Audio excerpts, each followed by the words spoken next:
પ્રેરક છે, પ્રેરણાદાયક છે। તો આદરણીય ડૉક્ટર જે.એન. ચૌધરી સાહેબને વિનંતી કરું પ્રેરક ઉદ્બોધન માટે। આદરણીય ચૌધરી સાહેબ। નમસ્કાર। પયસા કમલેનો કમલેન પય પયસા કમલેન વિભાતિ સર। સરસ મજાનું સંસ્કૃતમાં એક સુભાષિત છે કે પાણીથી કમળ શોભે છે અને કમળથી પાણી શોભે છે, પણ પાણી અને કમળ બે ભેગા થાય એટલે સરોવર શોભે છે। આજે વિદ્યાર્થીઓથી શિક્ષકો શોભે છે। બે પ્રકારના વિદ્યાર્થીઓ છે, એક પૂર્વ વિદ્યાર્થીઓ કે જેમણે ઘણું બધું હાંસલ કર્યું છે, જે મકવાણા સાહેબથી માંડીને શિક્ષક મિત્રો સુધી છે। કેટલાક મિત્રો અહીં બેઠા છે, નવા આપણા વિદ્યાર્થીઓ, કે કંઈક મેળવવાની એમના આંખોમાં સપન દેખાઈ રહ્યા છે। એટલે વિદ્યાર્થીઓથી શિક્ષક શોભે, શિક્ષકથી વિદ્યાર્થીઓ શોભે, અને બંનેથી આ લવાણાની પ્રાથમિક શાળા શોભે છે।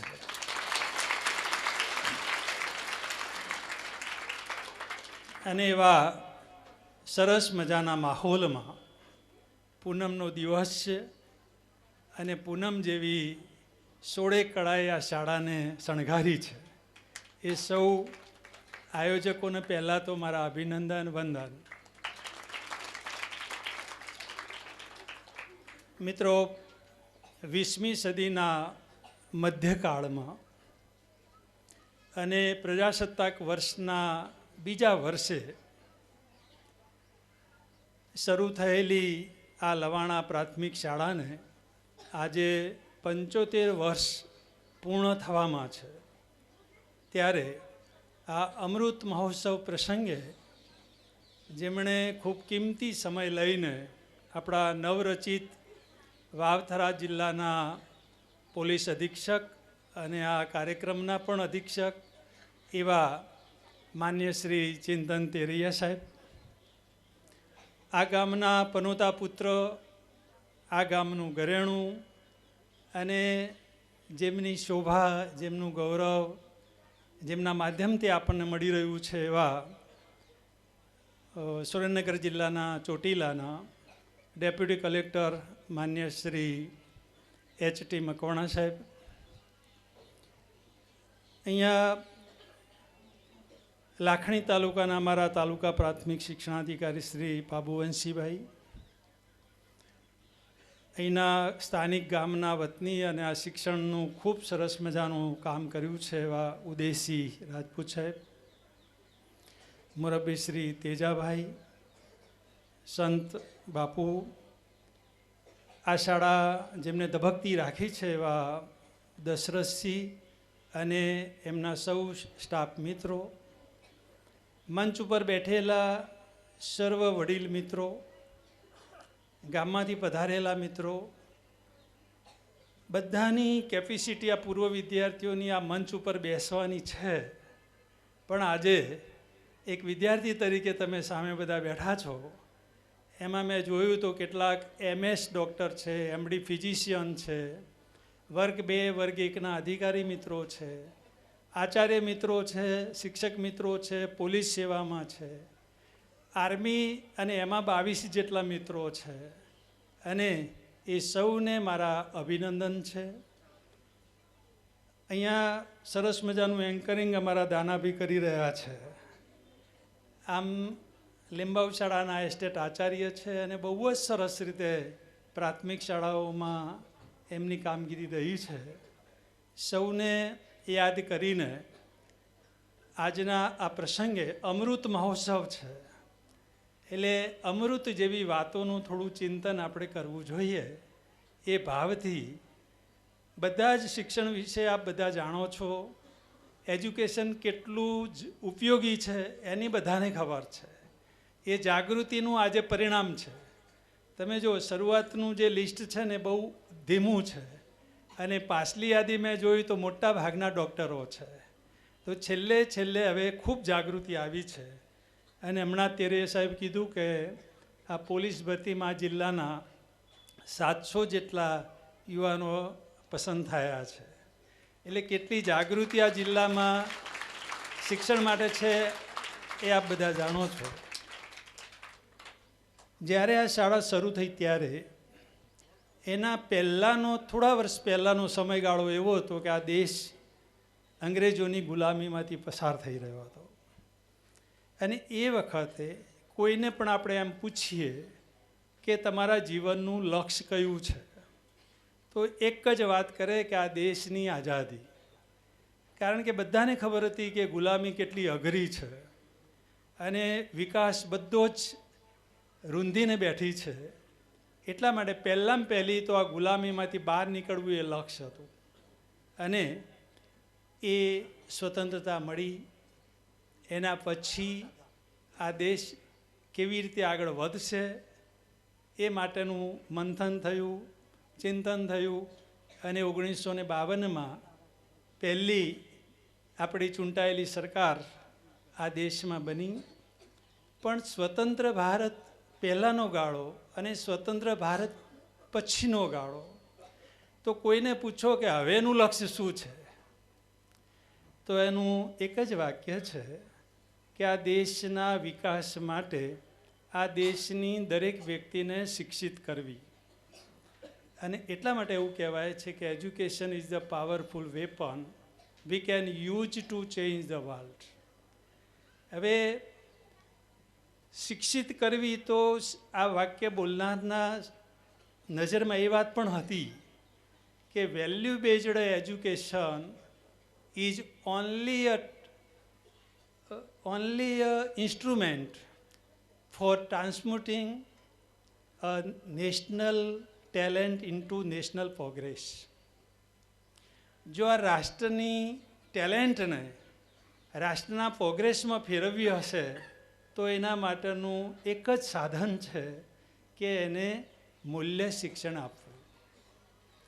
અને શિક્ષણ માટે એવું કહેવાય છે, જેમ સંસ્કૃતમાં એક સુભાષિત છે કે સુખાર્તા સર્વભૂતાનામ મતા સર્વા પ્રવૃત્તમય. દરેક વ્યક્તિ ઘરેથી નીકળે છે ત્યારે એનો એક જ ગોલ છે કે સુખી થવું છે.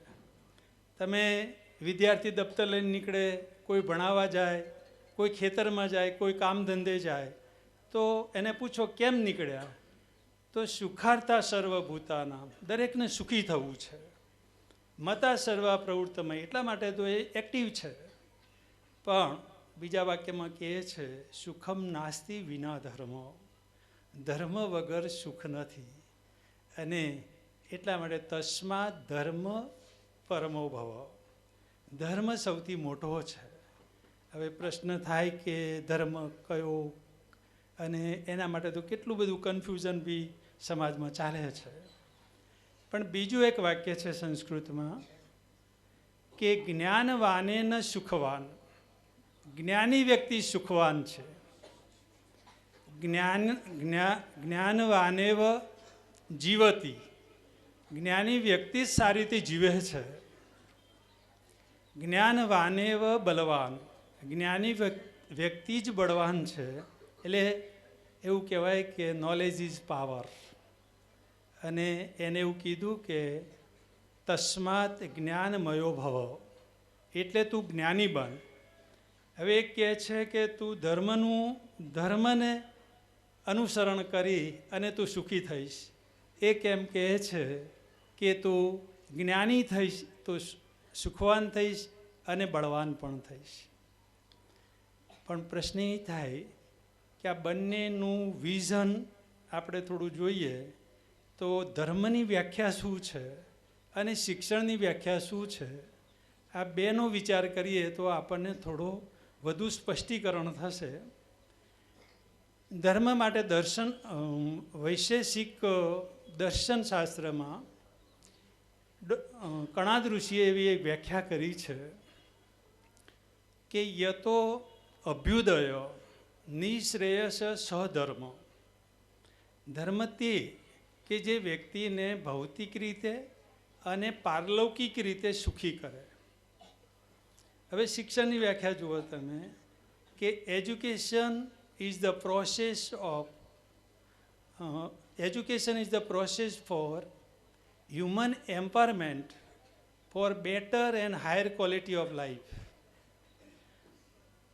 ભૌતિક રીતે ઉન્નત જીવન, ભૌતિક રીતે સંપન્ન જીવન અને ઉન્નત વૈચારિક જીવન બનાવવાની પ્રક્રિયા એટલે એજ્યુકેશન.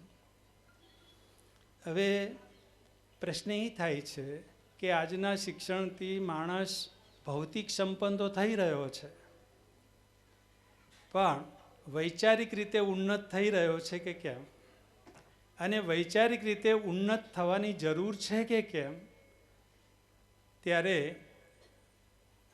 આ શિક્ષણ આપનારા શિક્ષક મિત્રો, શિક્ષણની વ્યવસ્થા કરનારા મિત્રોના મગજમાં જો આ સ્પષ્ટ વિઝન હશે તો શિક્ષણની વ્યવસ્થાઓ બહુ સરસ રીતે, જેમ એક ખાટલો છે એના 4 પાયા છે, 4 પાયામાં એક પણ પાયો જો થોડો ઘણો હલતો હશે તો એ ખાટલો બેસવાના લાયક નહીં રહે. એમ શિક્ષણ 4 છેડે સરખાઈ બંધ ચાલવું જોઈએ. તો 2 મુખ્ય વાત છે કે એક તો ભૌતિક રીતે માણસ સંપન્ન થવો જોઈએ શિક્ષણથી, અને બીજું એનું જીવન ઉન્નત થવું જોઈએ. ત્યારે હું તમને કેટલાક થોડા પ્રસંગો કહું કે હમણાં જ અનિલ અગ્રવાલનું નામ તમે સાંભળ્યું હશે, અને એના એકનો એક દીકરો અગ્નિવેશ જ્યારે મૃત્યુ પામે ત્યારે 3 લાખ કરોડની સંપત્તિ આટલી હોવા છતાંય એને એવું લાગ્યું કે આમાં કોઈ સુખ નથી, અને એની એ સંપત્તિનો 75% ભાગ ચેરિટી કરી દીધી. અને એના દીકરાનો આઘાત એટલો લાગ્યો કે હવે મારે આ જીવનનો કોઈ મતલબ નથી. અને ત્યારે આપણા દેશના વડાપ્રધાને પણ એમને દિલસોજી પાઠવી અને સાંત્વન આપ્યું. બીજું તમે જુઓ કે રિલાયન્સ કંપનીના જમણો હાથ અને વાઇસ પ્રેસિડન્ટ પ્રકાશ શાહ, જેનો વાર્ષિક પગાર 75 કરોડ રૂપિયા, એ વ્યક્તિને એવું લાગ્યું કે આ 75 કરોડથી હું સુખી નથી, અને એને એની દીક્ષા લઈ લીધી, જૈન સાધુ થઈ ગયા, અને એમ લાગ્યું કે મને આમાં સુખ છે. ત્રીજું, મલેશિયાના એરસેલ કંપનીનો માલિક આનંદ કૃષ્ણન, જેનો એકનો એક દીકરો વેન અજાન મલેશિયાની કંપનીનો સૌથી 3જા નંબરનો ધનાઢ્ય વ્યક્તિ, જેને આપણા આઈપીએલની ચેન્નઈ સુપર કિંગ્સનું એને રમાડી છે, એનું સૌજન્ય એને આપ્યું છે, એ સ્પોન્સર્ડ રહ્યા છે. એના દીકરાએ થાઈલેન્ડમાં એક બૌદ્ધ આશ્રમ જોયો અને એટલી બધી માનસિક શાંતિ જોઈ કે ત્યાં એને વિચાર કર્યો કે, અને 18 વર્ષના છોકરાએ સાધુ થઈ ગયા, બૌદ્ધ સાધુ બની ગયા.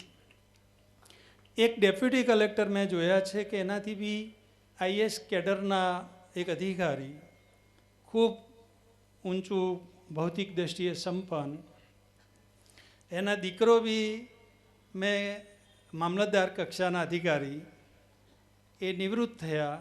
હું હમણાં થોડા દિવસ પહેલાં એમના ઘરે ગયો હતો, તો મને એવું લાગ્યું કે આવી દયાજનક સ્થિતિ કેમ છે ઘરમાં. એવી સ્થિતિમાં કે એ મામલતદારની 2 દીકરીઓ પાછી આવી છે, છૂટાછેડા થઈ ગયા છે, ઘરમાં બિલકુલ ભૌતિક દ્રષ્ટિએ બી વીક થઈ ગયા છે, કારણ અંદર વ્યસન આવી ગયું, અને કેટલાક એવા પ્રકારના વ્યવહારો થયા કે એમાંથી પાછા જે હીરોમાંથી પાછા ઝીરો થઈ ગયા છે. તમે જુઓ કે એનસીઆરબી જે આંકડાઓ બહાર પાડે છે, એમાં 2022માં આપણા રાજ્યમાં નોંધાયેલા લગ્નો જે છૂટાછેડા થયા એવા 1405 કિસ્સાઓ હતા, પણ 2023માં એ આંકડો 2900 પાર કરી ગયો, ડબલ થઈ ગયા. અને એ જ આંકડો 2024માં 7000 પાર કરી ગયો.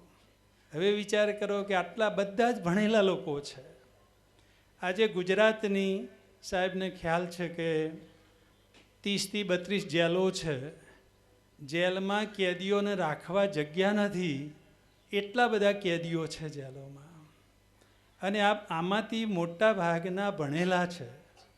કેટલાક તો પીએચડી થયેલા ડૉક્ટરો લખાવે છે, એ બી જેલમાં છે. જો આટલું બધું ભણ્યા પછી પણ આપણે જેલમાં જવાના હોઈએ તો ક્યાં ખૂટે છે, કઈ બાબતો ઓછી પડી છે. તમે જુઓ કે આજે ગયા વર્ષે 1,71,000 વ્યક્તિઓએ આત્મહત્યા કરી છે. દરરોજ કેટલાય લોકો આત્મહત્યા કરે છે, અને આત્મહત્યા કરનારું પણ મોટા ભાગનો યુવા વર્ગ છે. તો સમાજની આ સમસ્યાઓ છે, તો એના માટે શિક્ષણમાં કઈ કચાશ રહે છે અને ક્યાં આપણે ઉપર ફોકસ કરવા જેવું છે. ત્યારે હું આપનું ધ્યાન દોરું કે શિક્ષણના મુખ્યત્વે 3 હેતુઓ છે, 3 ઓબ્જેક્ટ્સ છે. એમાં એક છે, આવેલા બાળકને એને education should make a person learned and skilled. આવેલા છોકરાને આપણે વિદ્વાન બનાવવો છે અને એને એક કૌશલ્યવાન બનાવવો છે. આ છોકરાને કમ્પ્યુટર આવડે, આ છોકરાના દુનિયાના છેડાની માહિતી હોય એના જોડે, એવા પ્રકારનું તૈયાર કરવો છે. બીજું જે છે એ શિક્ષણનું જે ધ્યેય છે એ બહુ સાઈડ થતું જાય છે કે education should cultivate a sense of to discrimination the right and wrong things in life. જીવનમાં કઈ વાત સાચી છે, કઈ વાત ખોટી છે, કઈ વાત મારે સત્ય તરફ જવાનું છે, કઈ ખોટી વાત મારે છોડવાની છે, એનો વિવેક શીખવવાનું કામ શિક્ષણનું છે. અને તમે જુઓ કે વિવેકમાં થોડા આપણે ઊણા ઉતરીએ છીએ. ત્રીજું કે education should inspire the person. Education વ્યક્તિને ઇન્સ્પાયર કરે છે for to definite purpose of life. આ જીવનનું ડેફિનેટ પર્પઝ શું છે? આ જીવન છેલ્લે મારે આ ગામમાં તમે જુઓ કે આપણે શાળાની પ્રગતિ જોતા હતા, એમાં એક વિદ્યાર્થી જીવતા છે પહેલી બેચના. હવે આમ જોઈએ તો એ પહેલી બેચમાં જે વિદ્યાર્થીઓ દાખલ થયા છે ત્યારે એની 6 વર્ષ ઉંમર હશે અને અત્યારે એમની 80-81 વર્ષની ઉંમર હોવી જોઈએ. 80-81 વર્ષમાં તો મોટા ભાગના મૃત્યુ પામ્યા છે, એક જ વ્યક્તિ જીવે છે. તો આ લક્ષ્ય માટે હું એક નાનકડું ઉદાહરણ આપું, એક વ્યવહારુ ઉદાહરણ. માનો કે આપણા તેજાભાઈના દીકરાનો લગ્ન હોય અને મૂર્તિઓ તૈયાર કરવાનું હોય વરરાજા, તો એના માટે શું લાવીએ આપણે? હાથમાં એક શસ્ત્ર જોઈએ અને શસ્ત્ર માટે તલવાર લઈ આવીએ. તલવાર લાવ્યા આપણે, લગ્ન સરસ મજાના ધામધૂમથી પૂરા થઈ ગયા પછી તલવાર આપણે જે તે ધણીની લાયા હોય ને એની પાછી આપવાની ને કે ઘેર રાખવાની? પાછી આપવાની. તો પાછી આપતી વખતે ખાલી હાથે આપવાની કે કંઈક ઉમેરીને આપવાની?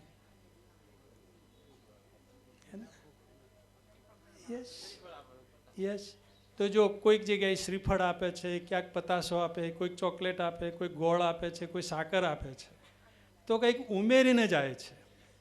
હવે માનો બીજો એક વ્યક્તિ છે, એ તલવાર લઈ આવે છે, છોકરાના લગ્ન પૂરા કરે છે અને પછી આપી આવે છે, પણ કશું આપતો નથી.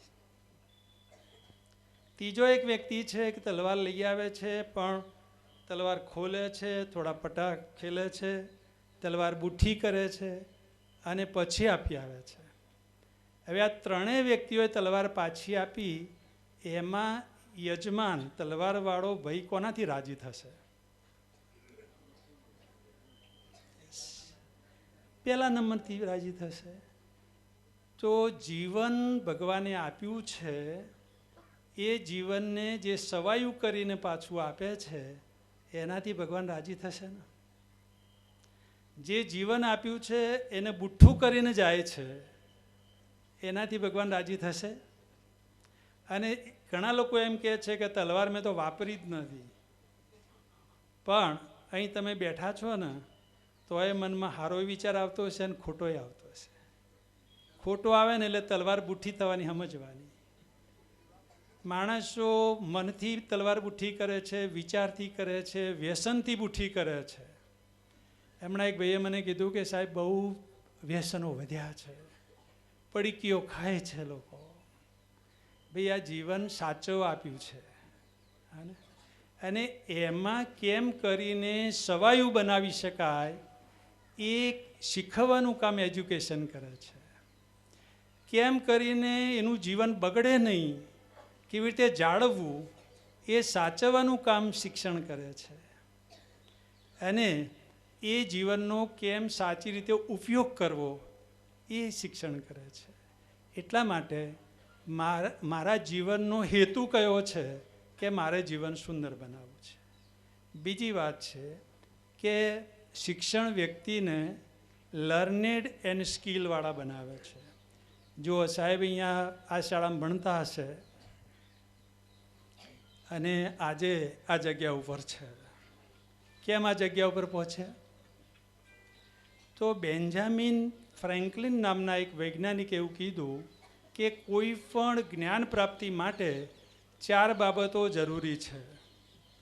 એક છે સમજણ શક્તિ, બીજી છે તર્ક શક્તિ, ત્રીજી છે સ્મૃતિ શક્તિ મેમરી, અને ચોથું છે એકાગ્રતા.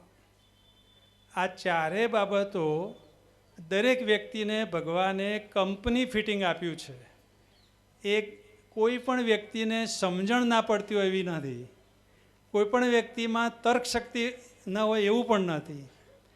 પણ કયું ખૂટે છે તો એમાં 3 વસ્તુ ઉમેરવાની છે. એક ઉમેરવાની છે સગવડ.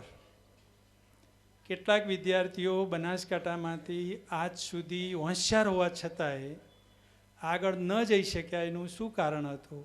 કારણ કે યોગ્ય પ્લેટફોર્મ ના મળ્યું, યોગ્ય સગવડ ના મળી. મને હમણાં જ ભાઈએ કીધું કે સાહેબ અમે ગામમાં જ 2 લાઇબ્રેરીઓ બનાવી છે, એક બહેનો માટેની છે, એક ભાઈઓ માટેની છે. તમે જુઓ કેટલી બધી જાગૃતિ સગવડ માટે છે. આજે દરેક સમાજ ભેગા થાય એટલે પહેલી ચિંતા કરે કે આપણે કોઈક શૈક્ષણિક સંસ્થા બનાવો, કોઈક આ બનાવો, કોઈક આ કરીએ ભેગા થઈને. સગવડ વધી છે. હવે સગવડ સરકાર તરફથી પણ પહેલાં હું આ જ શાળાના ખાતમુહૂર્ત પ્રસંગે અહીં મારે આવવાનું થયું હતું અને આજે તમે જુઓ કેટલી બધી સરસ મજાનું પ્રેઝન્ટેશન, કેટલું બધું શિક્ષક મિત્રોએ કર્યું છે.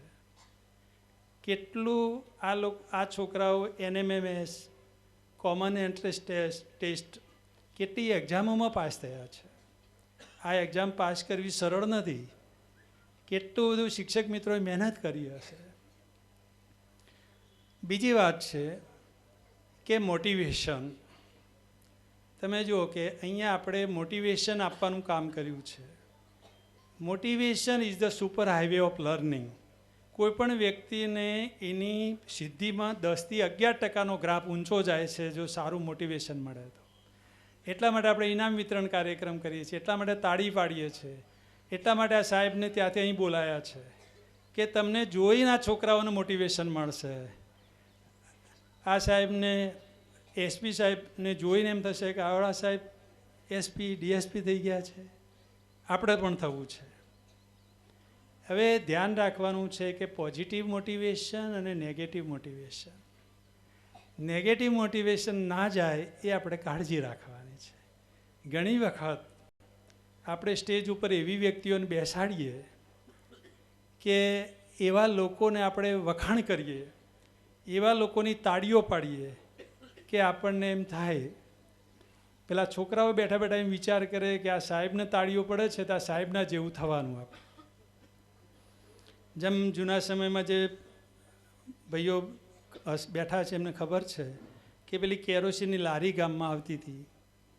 એટલે ઘરમાં 2 છોકરા હોય ને, એટલે 2 છોકરાઓ કેરોસીનમાં ડબલું લઈને લેવા જાય. એક છોકરો લાઇનમાં ડબલું મૂકે, ક્રમમાં નંબર આવે એટલે લઈને ઘેર આવે. બીજો છોકરો હોય તો વચ્ચે ઘૂસ મારી અને ડબલું વચ્ચે લગાડી દે અને ઘેર આવે, વહેલો આવી જાય. આ બંને છોકરામાં ઘેર તાળી કોના ઉપર પડશે? એટલે મોટા છોકરાને કહે છે આ મારા ભગત છે ને બહુ સીધો છે, અને પેલો નાનો ટેણીયો છે ને એ તમારે ગમે ત્યાંથી ઘૂસ મારી રસ્તો કરી દે. આ ટેણિયાને વખાણવાને એ નેગેટિવ મોટિવેશન છે. આપણા સમાજમાં અયોગ્ય વ્યક્તિને ખૂબ વખાણનારા લોકો છે, અને યોગ્ય વ્યક્તિને ન વખાણવા એ હિંસા છે, ગુણવંત સાહેબ કીધું. અને અયોગ્ય વ્યક્તિને વખાણવી એ પણ હિંસા છે. અને ત્રીજું, મહેનત. 4 વસ્તુ ભગવાને આપી છે, ઇનબિલ્ટ છે. મેમરી છે, કોઈ છોકરાને યાદ ના રહે એવું ના બને. બધા છોકરાઓને સ્મૃતિ શક્તિ ભગવાને આપી છે. સમજણ બધાને પડે છે. ન્યૂટનને જ્યારે ફળ નીચું પડ્યું એટલે એના મનમાં પ્રશ્ન થયો, why the apple come down but not go up. અને એને શોધી કાઢ્યો ગ્રેવિટીનો નિયમ. આપણા છોકરાઓ પણ એટલા બધા તર્કવાળા છે, એમના જોડે કામ કરો તો ખબર પડે તમને. પણ પ્રશ્ન એ છે, એક તો એકાગ્રતાનો પ્રશ્ન છે અને બીજું મહેનતનો છે. મહેનત 2 જણાએ કરવાની છે, એક શિક્ષકે અને એક બાળકે. શિક્ષકે ટીચિંગ માટે કરવાની છે અને બાળકે લર્નિંગ માટે કરવાની છે. Learnability is the gift of God. ભગવાને દરેક બાળકને કંઈક શીખવા માટેની ક્ષમતા આપી છે, અને ટીચરે એ ક્ષમતાનો ઉપયોગ કરીને બાળકને યોગ્ય બનાવવાનો છે.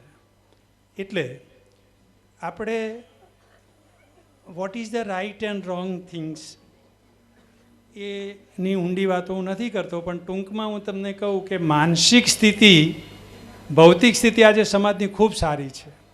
તમે ભારતના આઝાદીના સમય વખતે પન્નાલાલ પટેલ જ્ઞાનપીઠ એવોર્ડ વિજેતા, એમનું એક પુસ્તક પ્રકાશિત થયું હતું, માનવીની ભવાઈ. અને એમને 1947 વખતનું લોકજીવનનું વર્ણન કર્યું છે. એમને કીધું કે ગરીબ વ્યક્તિ કોણ? જેના ઘેર કોદરા બંટીના રોટલા થતા હોય ગરીબ. મધ્યમ કોણ? તો જેના ઘેર મકાઈના રોટલા થતા હોય મધ્યમ. અને શ્રીમંત કોણ? તો જેના ઘેર ઘઉંના રોટલા થતા હોય શ્રીમંત. હવે તમે વિચાર કરો, આજે એક પણ ઘર નથી કે જેના ઘેર ઘઉંના રોટલા નહીં થતા હોય. આજે સમાજમાં ભૌતિક પરિસ્થિતિ બિલકુલ બદલાઈ ગઈ છે. રોડ ઉપર જાઓ તો કેટલું બદલાયું છે. પણ માનસિક પરિસ્થિતિ, ભુવાઓની સંખ્યા વધી છે, હજુ પણ અંધશ્રદ્ધાઓ વધી છે, હજુ પણ મિનરલ પાણી પીવે છે, પણ મિનરલ વિચાર નથી પીતો, મિનરલ વિચાર નથી અપનાવતો. અમારે અહીંયા હું પાલનપુરમાં હતો ત્યારે 2017માં પૂર આવ્યું હતું. અમારું અમીરગઢનું એક ગામ છે. એ ગામમાં શિક્ષકોને આખા ગામવાળા એમના ઉપર આક્રમણ કરવા આવ્યા. કારણ એક જ હતું કે તમે નિશાળમાં વડ વાવ્યો ને એના કારણે આ પૂર આવ્યું છે કે. અને એ ગામને સમજાવતા દમ નીકળી ગયો કે ભાઈ વડ વાવવાથી થોડું પૂર આવે કે. પણ આ માનસિકતા હજુ પણ મેં જોઈ છે. મેં જિલ્લાના આ બાજુ વિજ્ઞાન મેળો ચાલતો હોય, આ બાજુ ગામના લોકો કસુંબા પીવા માટે ને એ માટેની ટોળી બેઠી હોય. આ ચિત્રો બી અમે જોયા છે. એટલે માનસિક પરિસ્થિતિ જેટલી ઊંચી લઈ જવી જોઈએ, માનસિક રીતે સ્ટ્રોંગ વ્યક્તિ થવો જોઈએ, એટલો નથી થતો. માનો કે હમણાં મકવાણા સાહેબના વખાણ કર્યા તમે, એમને બી ઘણું બધું સ્ટ્રગલ આવતી હશે ને. અને એક સત્યને પકડી રાખવા માટે, એક સ્ટ્રગલ ફેસ કરવા માટે માનસિકતા મજબૂત જોઈએ. અને આપણે આપણા બાળકોની માનસિકતા મજબૂત કરવાની છે, અને એના સંસ્કારિત કરવાના છે. આ માટે ઘણા બધા નાના નાના પ્રયોગો છે. દરરોજ એક પ્રાર્થના કાર્યક્રમમાં એક મણકો મૂકાતો જાય, એક વિચાર મૂકાતો જાય, અને બાળકોના કાન ઉપર 2 ટીપા પોલિયાના પાતા જઈએ તો એને લખવો નહીં પડે. જો તમે પગે તળિયે ઘી ઘસશો તો એને વાંધો નહીં આવે. એમ જો પ્રાથમિક શાળાઓમાં જ આપણે સંસ્કારો ઉપર ધ્યાન આપશું તો આ છોકરાઓ દુનિયાના છેડે બિલકુલ પાછા નહીં પડે. છેલ્લે એક નાનકડું ઉદાહરણ આપીને મારી વાતને રોકું. એક ભાઈ હતા અને ઇંગ્લિશમાં એક વાર્તા હતી, એનું ટૂંકમાં એક ભાષાંતર કહું છું કે એક વખતે એક શૈતાન પ્રસન્ન થયો અને પછી એને કીધું કે ભાઈ શું ઈચ્છા છે તમારી? એટલે કે મારી ઈચ્છા એક જ છે કે લોકો સ્વર્ગ નરકની બહુ વાતો કરે છે ઘરે, તો તમે મને સ્વર્ગ નરક જોવા લઈ જાઓ. કે ચાલો. લઈ ગયા, સ્વર્ગ બતાવ્યું. બિલકુલ લોકો શાંતિથી બેઠા હતા, સાયલન્ટલી કામ કરતા હતા, કોઈ પૂજા પાઠ કરતું હતું, કોઈ અધ્યયન કરતું હતું, કોઈ અવાજ નહીં, બધું શાંતિથી ચાલતું હતું. પેલો કે આ તો થોડું મોડું લાગે છે એમ, કે બહુ મજા ના આવી કે એમ, આટલા આયસી તો નરક પણ જોતા જઈએ. અને નરકના દ્વાર જ આગળ ડીજે જોરદાર વાગતું હતું, અમલ કસુંબા ચાલતા હતા, મોટા મોટી પાનના કોઈ ડાન્સ, કોઈ નૃત્ય, કોઈ વ્યસન. તો ખુશ થઈ ગયો કે ખોટા લોકો નીચે એવું કહે છે કે નરક ખરાબ છે, નરકમાં તો જલસા છે, આ તો બધું બહુ સરસ છે. પછી પાછા આવ્યા અને રિયલ એમને ઉંમર પૂરી થઈ એટલે જવાનો વારો આવ્યો. એટલે યમરાજ પોતે આવ્યા કે તમે એક વખત આંટો મારી ગયેલા છો, એટલે તમને મારે લેવા સ્પેશિયલ કેસમાં હું આવ્યો છું, ચાલો ત્યારે. અને પછી એમને કીધું કે ચોઈસ તમારી, આમ તો અમે એના કર્મ ઉપર નક્કી કરીએ છીએ કયા વિભાગમાં મૂકવા અમને, પણ તમારા માટે ચોઈસ તમારી છે, એટલે કે નરકમાં જવા દો.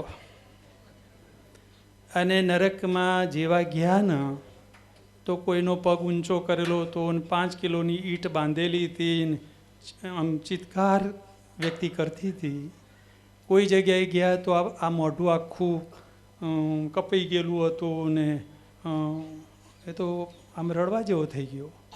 આગળ ગયા તો એક તેલની કઢાઈ હતી ને એમાં કેટલાય અંદર પેલા ઉકળતા તેલમાં નાખેલા હતા. પેલો એકદમ રડવા જેવો થઈને કે હું આવ્યો ત્યારે તો બહુ સરસ હતું અને હવે કેમ આટલો બધો ફેરફાર કરી દીધો? તો કે છે ને અમે વિઝિટર વિન્ડો રાખીએ છીએ, કોઈક આવે ને એના માટે, એના બતાવવા માટે રાખી છે.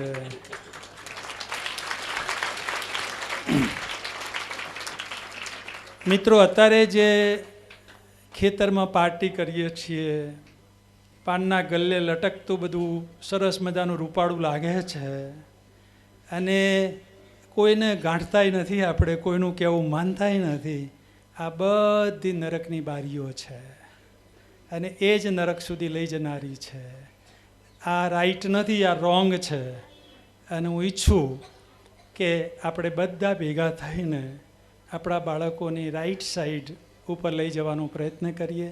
ફક્ત ભૌતિક વિકાસ નહીં, પણ બંનેનું બેલેન્સ જળવાય, એનો વૈચારિક વિકાસ પણ થાય અને ભૌતિક વિકાસ પણ થાય. ગમે તેટલી પન્નાલાલ પટેલે કીધું છે ને માનવીની ભવાઈમાં કે સૌથી બૂંડી ભૂખ છે ને, અને એનાથી એ બૂંડી ભીખ છે. બહુ અઘરું છે અને એ વખત નૈતિકતા જાળવવી પણ અઘરી છે. પણ આપણે બાળકની ભૂખ પણ સંતોષાય અને બાળક માનસિક શાંતિ પણ અનુભવે. બાળક 100 વર્ષ જીવે અને કંઈક બનીને, જેમ કહે છે ને આપણા વડાપ્રધાન બી ઘણીવાર કહે છે કે કુછ કરને કે લીએ કુછ બનના હૈ. અને ઘણીવાર આપણે કે મારે કલેક્ટર થવું છે, પણ શું કામ થવું છે તારે? મારે ડૉક્ટર થવું છે, પણ શું કામ થવું છે? મારે સારી સેવા કરવી છે, સેવા કરીને મારું જીવન સુંદર બનાવવું છે. જો જીવન સુંદર બનાવવાનું સપન હશે અને એ માટે મારે કંઈક બનવું છે, તો લર્નિંગ ટુ બી અને લર્નિંગ ટુ ડુ એ શીખવવું પડશે બાળકોને. અને આ 75મા વર્ષે આ બધા અહીંયા બેઠા છો ત્યારે એક સમૂહ ચિંતન કરીને, એક નાના નાના આયામો ઉપર વિચાર કરીને, એક પ્રાર્થનાથી માંડીને વર્ગખંડની નાની નાની એક્ટિવિટીનો વિચાર કરીને બાળકોના ઘડતરનો પ્રયત્ન કરશો એવા ભાવ સાથે આપ સૌએ અહીંયા બોલાવી મારું સન્માન કર્યું. આ 75 વર્ષની યાત્રા તમે કાપી છે ત્યારે એના ઘણા બધા મીઠા ફળ આવ્યા છે. પણ 75 વર્ષમાં ઘણા લોકો રહી પણ ગયા છે. અહીંયા જે બેઠા છે, જો હજુ બી થોડો પ્રયત્ન વધારે થયો તો હજુ વધારે મિત્રોને આપણે આ સાથે જોડી શક્યા હોત.